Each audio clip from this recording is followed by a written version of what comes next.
Halo, assalamualaikum warahmatullahi wabarakatuh. Berjumpa lagi dengan channel saya. Dari Seundi, gimana kabarnya teman-teman hari ini? Semakin baik dan semakin sangat baik. Itu yang saya harapkan dari teman-teman. Mudah-mudahan pada hari ini teman-teman sudah bisa makan enak, sudah bisa minum enak, kemudian sudah bisa kegiatan kemana-mana, sudah bisa jalan-jalan lagi, dan sudah bisa melaksanakan aktivitas yang dulu teman-teman sudah bisa laksanakan, yang dulu kemudian tidak bisa terlaksanakan, sekarang kembali ke terlaksanakan gitu kan. Karena memang penderitaan Seti pun sama ya.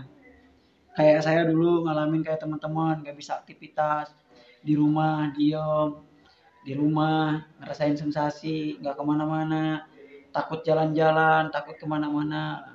Itu penderitaan Seti. Ya, nah sama dengan halnya penderita GERD gitu kan.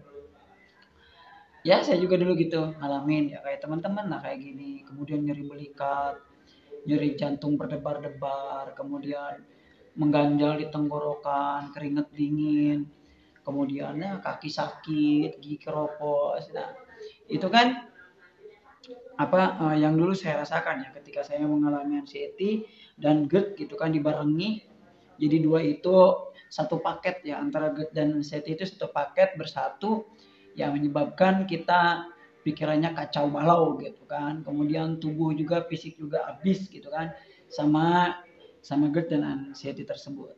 Nah teman-teman, ada yang bertanya ke saya, paman guru, paman guru, Pak Guru katanya, aduh itu anxiety itu bisa sembuh nggak? Kemudian GERD itu bisa sembuh nggak? Ya, saya kan gini teman-teman, simpelnya saya gini orangnya. Yang namanya tubuh gitu kan, ketika kita sakit, ibarat gini, sakit kepala. Sakit kepala hari ini kita obatin maka akan sembuh. Sekarang saya tanya, apakah sakit kepalanya itu akan muncul lagi? Ada, gitu. Tapi beda jauh waktunya gitu. Sekarang saya tanya, apakah itu sembuh? Ya, sembuh memang, tapi suatu saat ada lagi. Anxiety, GERD, bisa sembuh tidak? Bisa. Tapi dia akan ada lagi. Sekarang saya tanya, panas dingin di tubuh kita. Kita minum paracetamol. Udah sembuh. Nah, tapi suatu ketika itu akan ada lagi. Akan muncul lagi. Gitu. Begitu juga dengan GERD dan anxiety. Ya. Nah, sakit gigi juga gitu. Kalau yang punya sakit gigi biasanya akan muncul lagi gitu kan. Ya pokoknya yang namanya sakit umum itu biasanya gitu. Apalagi ini penyakit pencernaan yang memang kalau dalam bahasa itu mesin ya, mesin utama di dalam pencernaan kita. Nah saya pun gitu kemarin, jadi saya itu makan pisang goreng 10 biji.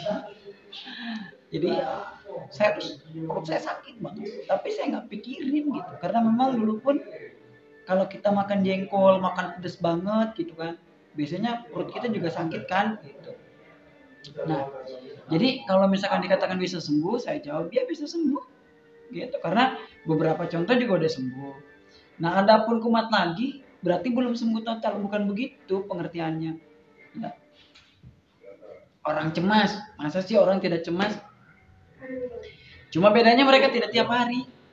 Ya, kalau kita kan tiap hari, tiap menit, tiap jam. Ya, kalau misalkan kita seperti itu, yang bagus itu kan pengalihannya. Orang kan pengalihannya pintar atau tidaknya di situ. Kayak saya ini sekarang, ini saya lagi sakit perut nih, gara-gara kemarin itu makan mie, makan pisang goreng, kemudian makan ya sembarangan yang makan pedes gitu kan, kemudian sekarang lagi sakit perut, lemes banget badan juga, ya kemudian keringat dingin, ya saya wajar gitu kan, karena saya makannya juga begitu, ya, metis gitu kan, enak kan. Jadi ya kalau misalkan kita memang suatu saat kamu, jangan dihiraukan, biarin aja. Toh kita juga dulu pernah ngalamin seperti ini gitu kan. Pernah kita merasakan seperti ini, cuma dulu itu kita tidak dipikirin, kita itu tidak dirasakan gitu kan. Jadi kalau misalnya kita sakit, kita berobat doang. Kita minum obat selesai, kita minum apa juga selesai. Keringat dingin, aduh keringat dingin nih, kayaknya masuk angin, dikerok, selesai. Sakit dada, dikerok, selesai, nggak dipikirin jauh. Nah kalau yang sekarang itu kita dipikirin jauh. Sakit di dada, disangka penyakit jantung, sakit di kepala, disangka kanker otak, cantengan di sini, disangka kanker, disangka diabetes dan sebagainya. Nah, itu merupakan pola pikir kita yang sekarang. Kalau kita yang dulu yang masih sehat nggak begitu, nggak berpikir kemana-mana, jadi mikirnya biasa aja. Kayak punggung saya ini sekarang sakit, saya mah anggap biasa aja karena saya juga dulu pernah ngerasain punggung sakit. Saya juga pernah ngerasain yang namanya belikat sakit, gitu kan. Kemudian pundak pegel ya mungkin saya habis main bola. Saya kesana aja arahnya. Dulu saya juga gitu awalnya saya ngerubah perlahan-lahan. Setelah saya ngerubah, baru saya bisa keluar. Tidak terlalu cepat memang, agak sedikit memakan waktu gitu kan. Karena memang prosesnya itu agak lambat ya penyakit ini tuh. Tidak seperti penyakit bisul, tidak penyakit seperti demam atau sakit kepala biasa. Jadi ada butuh gitu, ada butuh waktu, ada butuh proses. Tinggal kita sabarnya bagaimana kita menyabari penyakit ini. Bagaimana kita ya berdiskusi dengan diri kita, bagaimana kita mengalihkan sensasi dari seluruh yang ada di tubuh kita. Kita kan sekarang itu jadi sinyal-sinyalnya banyak banget di tubuh nih. Sinyal sakit ini muncul lagi keluar lagi. Gitu kan? Nah, kalau misalkan kita anggap biasa, nanti lambat laun itu akan cepat berkurang gitu.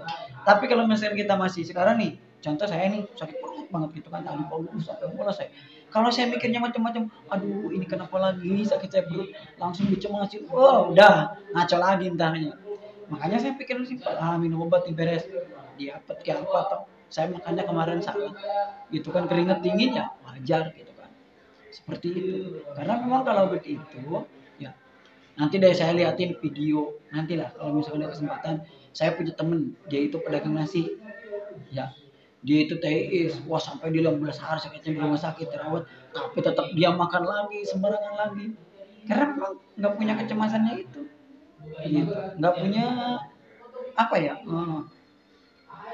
Was-was seperti kita. Jadi dia berpikirnya biasa aja. Kalau saya udah begitu, ya minimal teman-teman adalah di fase itu biar teman-teman itu tidak terlalu takut lagi dengan yang dirasakan, tidak takut lagi, tidak meraba-raba lagi, gitu.